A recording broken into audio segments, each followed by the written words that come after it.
बात अगर police action की करें तो देखिए, कानपुर हिंसा के मामले में अब तक कुल 35 गिरफ्तारी हो चुकी है। धरपकड़ की शुरुआत देर रात से ही हो चुकी थी और पुलिस सीसीटीवी फुटेज खंगाल रही है और पहचान करके आरोपियों को ढूंढा जा रहा है।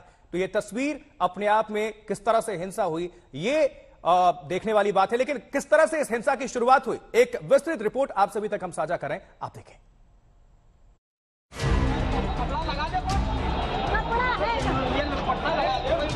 किसी का सिर फूटा, किसी की कार चकनाचूर हुई, तो किसी की दुकान सामान लूट गया।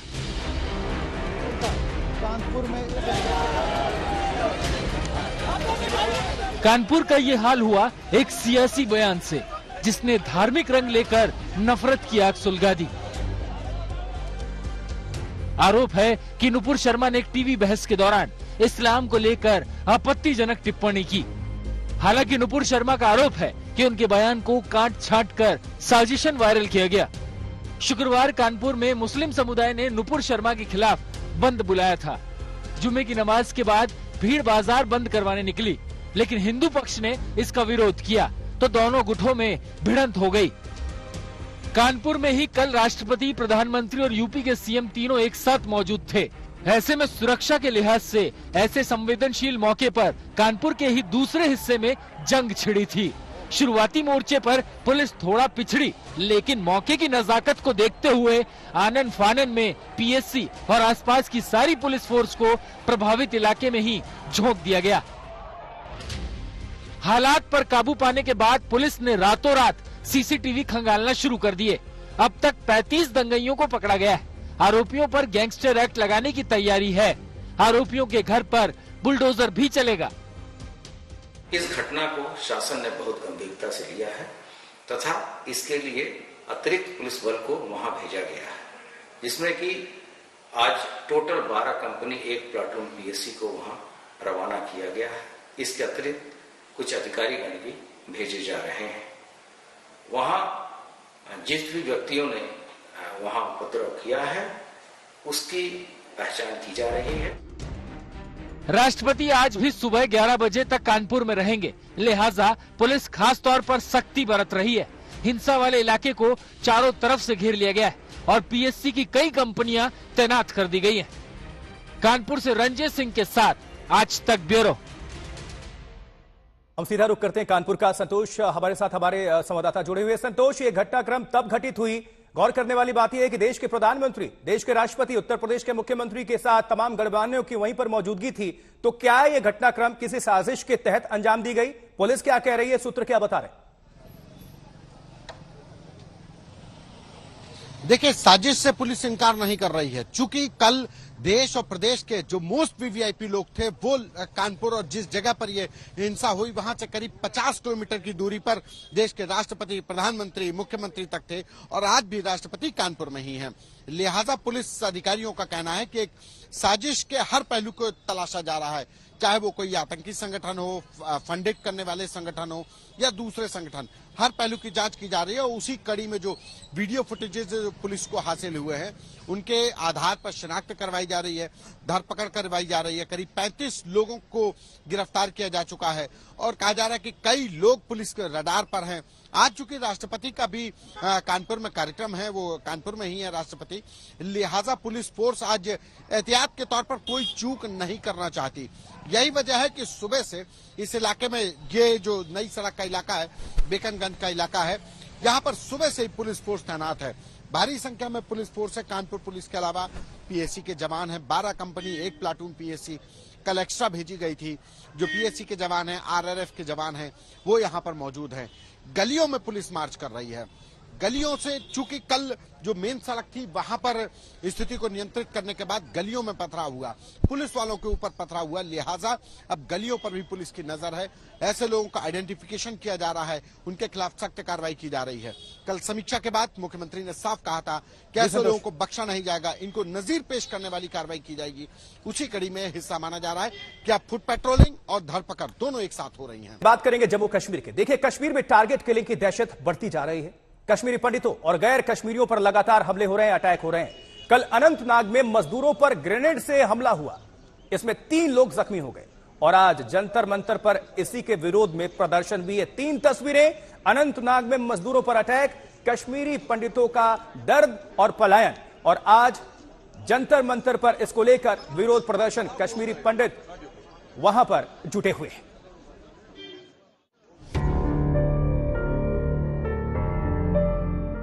न अमरनाथ यात्रा के कार्यक्रम में बदलाव होगा और न कश्मीरी पंडितों को पलायन करने दिया जाएगा। ये लब्बो-लुआब है कल कश्मीर के हालात पर गृह मंत्रालय की हाई लेवल मीटिंग का।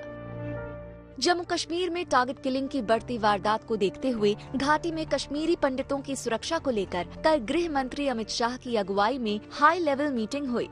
बैठक में राष्ट्रीय सुरक्षा सलाहकार Ajit Doval, army chief general Manoj Pande, Jammu Kashmir के एलजी मनोज सिन्हा प्रमुख रूप से मौजूद थे। आज तक को मिली जानकारी के मुताबिक गृह मंत्री ने बैठक में जम्मू कश्मीर के संपूर्ण हालात की समीक्षा की, लेकिन मुख्य फोकस घाटी में कश्मीरी पंडितों की सुरक्षा पर था। 12 मई को बडगाम जिले में राहुल की हत्या के बाद से घाटी के विभिन्न इलाकों में पीएम पैकेज के तहत तैनात कश्मीरी पंडित प्रदर्शन कर रहे हैं और सामूहिक पलायन की धमकी दे रहे हैं। कई इलाकों से पलायन शुरू भी हो चुका है, लेकिन जम्मू कश्मीर प्रशासन ने साफ कर दिया है कि कर्मचारियों को घाटी के बाहर नहीं भेजा जाएगा, बल्कि सुरक्षित इलाकों में उनका ट्रांसफर किया जाएगा।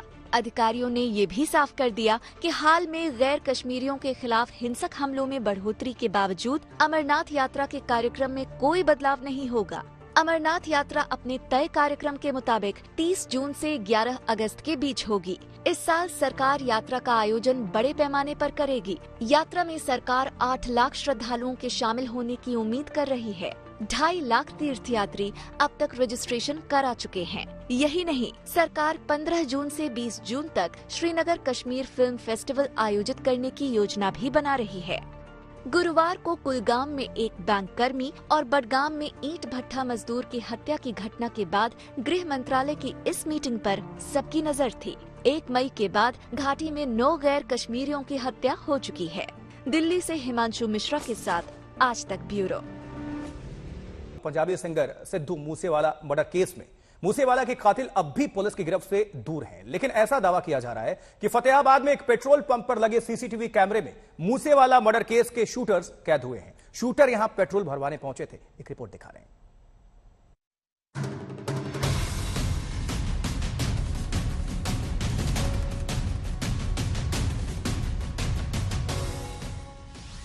इन 2 चेहरों को गौर से देखिए। यही हैं वो संदिग्ध शार्प शूटर जिन पर सिंगर और कांग्रेस नेता सिद्धू मूसेवाला के कत्ल का आरोप है।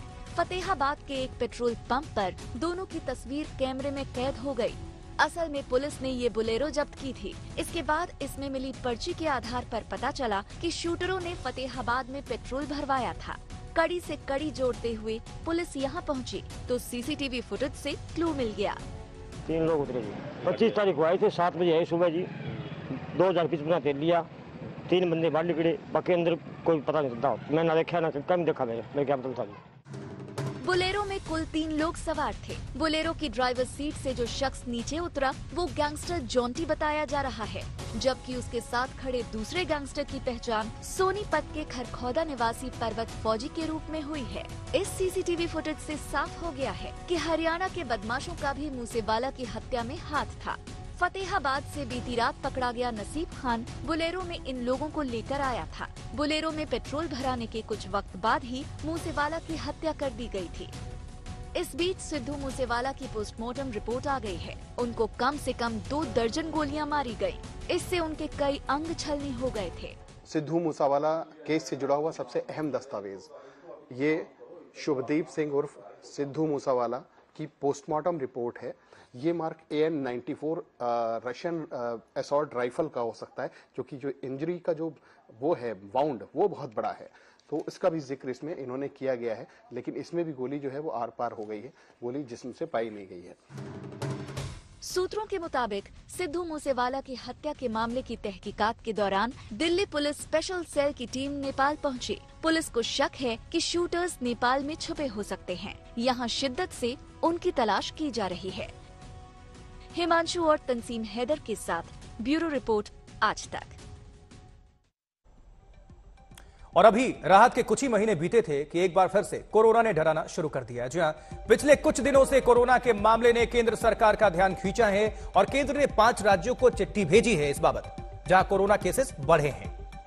केंद्र सरकार ने जिन राज्यों को चिट्ठी भेजी है उनमें शामिल हैं, आपको बताएं, महाराष्ट्र, कर्नाटक, तेलंगाना, तमिलनाडु और केरल। इन राज्यों से कहा गया है कि वो इन्फ्लुएंजा जैसी बीमारी की सख्त निगरानी करें, मॉनिटरिंग करें, जिससे कोविड संक्रमण को फैलने से रोका जा सके। केंद्रीय स्वास्थ्य सचिव राजेश भूषण ने इन राज्यों को गहन निगरानी, ज्यादा टेस्टिंग, ट्रैकिंग करने की सलाह दी गई है। जिन जगहों पर कोविड मामलों ने रफ्तार पकड़ी है उसमें शामिल केरल के 11 जिले हैं, चेन्नई के 2 जिले हैं, जबकि महाराष्ट्र के 6 जिले हैं। आपको याद होगा महाराष्ट्र में पिछले साल भी कोरोना ने कोहराम मचाया था। कर्नाटक का अर्बन बेंगलुरु और तेलंगाना महाराष्ट्र के जिन 6 जिलों में कोविड केस ने रफ्तार पकड़ी है उनमें शामिल है मुंबई उपनगर, मुंबई, थाने, पुणे, रायगढ़ और पालगढ़। कोविड केस में बढ़ोतरी है और इन आंकड़ों से आपको हम समझाते हैं। देखिए, 27 मई को खत्म हफ्ते में कोविड के नए मामले, उनकी संख्या 15,708 थी, लेकिन कल यानी कि 3 जून को खत्म हफ्ते में यह बढ़कर 21,000 को पार कर गया और 27 जून के हफ्ते में संक्रमण दर में काफी इजाफा देखने को मिला है। बात महाराष्ट्र की। महाराष्ट्र में राज्यसभा की 6वीं सीट के लिए शिवसेना और भारतीय जनता पार्टी के बीच सीधी लड़ाई तय है। 7 में से एक भी उम्मीदवार पीछे नहीं हटा है। अपने गठबंधन की मजबूती दिखाने के लिए एमवीए सरकार के लिए यह सीट जीतना अहम है।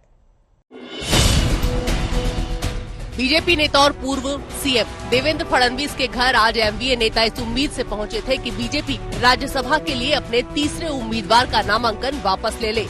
इसमें एनसीपी से छगन भुजबल, शिवसेना से अनिल देसाई और कांग्रेस से सुनील केदार जैसे नेता थे। एमवीए नेताओं ने 1 घंटे तक चली मीटिंग में फडणवीस के सामने प्रस्ताव रखा कि वो राज्यसभा के लिए अपने उम्मीदवार को बैठा ले। एमवीए बदले में बीजेपी को विधान परिषद चुनाव में एक अतिरिक्त सीट देगी, मगर बात नहीं बनी। 3 बज गए हैं जी। विड्रॉवल की जो समय था वो बीत चुका है। हमने आज सुबह बहुत कोशिश की। हमारे महाविकास आघाड़ी के प्रमुख नेता, leader of opposition Devendra Fadnavis ji के घर जाकर उनसे बातचीत की। भारतीय जनता पार्टी के स्टेट प्रेसिडेंट चंद्रकांत दादा पाटिल भी वहां थे। कुछ प्रस्ताव भी रखे सामने दोनों तरफ से। हम सब चाहते थे कि अगर ये चुनाव नहीं होता है तो अच्छा रहेगा, माहौल ठीक रहेगा। हॉर्स ट्रेडिंग की बात चल रही है महाराष्ट्र में, केंद्रीय जांच एजेंसी के दबाव की बात चल रही है विधायकों के ऊपर। ये सब बातें हम ध्यान से देख रहे हैं, लेकिन अब चुनाव हो रहा है और चुनाव होने जा रहा है तो हमें मानते हैं महाविकास आघाड़ी के 4 उम्मीदवार हैं, ये 4 ही उम्मीदवार हम जीत कर लेके आएंगे। बीजेपी ने एमवीए का प्रस्ताव उन्हीं के सामने रखते हुए कहा कि हम आपको विधान परिषद चुनाव में एक सीट दे देंगे, आप अपने उम्मीदवार को बिठा लीजिए। बीजेपी की तरफ से शिवसेना की लगाए हॉर्स ट्रेडिंग के आरोपों का भी बचाव किया गया। क्या डर का वातावरण है महाआघाड़ी के नेताओं में? कितने डर रहे हैं, अपने ही विधायकों पे विश्वास नहीं। वैसे कह रहे हैं कि उनके पास 174 विधायक है, उनको 160 वोट चाहिए, फिर डर किस बात का है? अपने ही लोग बेईमान है या नेता बेईमान है? महाराष्ट्र से विधानसभा के लिए घोषित उम्मीदवारों की बात करें तो शिवसेना ने संजय राउत और संजय परब को टिकट दिया है। बीजेपी ने पीयूष गोयल, अनिल बोंडे और धनंजय महादिक को उतारा है, जबकि कांग्रेस ने टिकट दिया है यूपी के रहने वाले इमरान प्रतापगढ़ी को और एनसीपी की तरफ से मैदान में है प्रफुल्ल पटेल। 6ठी सीट के लिए इस चुनाव में निर्दलीय विधायकों और छोटे दलों का वोट बहुत अहम होगा। राज्यसभा का चुनाव 10 जून को होना है। 2 दशक से ज्यादा समय बाद महाराष्ट्र में ऐसा हो रहा है कि राज्यसभा के लिए चुनाव होगा। 1998 में सीक्रेट बैलेट सिस्टम से चुनाव हुआ था, अब ओपन बैलेट सिस्टम से चुनाव होगा, जहां वोट डालने से पहले विधायकों को पार्टी व्हिप को अपना वोट बैलेट बॉक्स में डालने से पहले दिखाना होगा। राज्यसभा चुनाव के लिए महाराष्ट्र विधानसभा के गणित की बात करें तो 288 सदस्यों वाली महाराष्ट्र विधानसभा में शिवसेना के 55, एनसीपी के 53, कांग्रेस के 44, बीजेपी के 106, बहुजन विकास आघाड़ी के 3, समाजवादी पार्टी के 2, एआईएमआईएम के 2, प्रहार जनशक्ति पार्टी के 2, सीपीआईएम, एमएनएस, पीडब्ल्यूपी, स्वाभिमानी पार्टी, राष्ट्रीय समाजवादी पार्टी, जन स्वराज पार्टी और क्रांतिकारी शेतकारी पार्टी का एक सदस्य है, जबकि 13 निर्दलीय है। शिवसेना के एक विधायक की मृत्यु की वजह से एक सीट खाली पड़ी है, जबकि एनसीपी के 2 विधायक नवाब मलिक और अनिल देशमुख जेल में बंद है। न्यायिक हिरासत में बंद महाराष्ट्र के पूर्व गृह मंत्री अनिल देशमुख ने कोर्ट में अपील कर राज्यसभा चुनाव में वोट डालने की इजाजत मांगी है। आज तक ब्यूरो।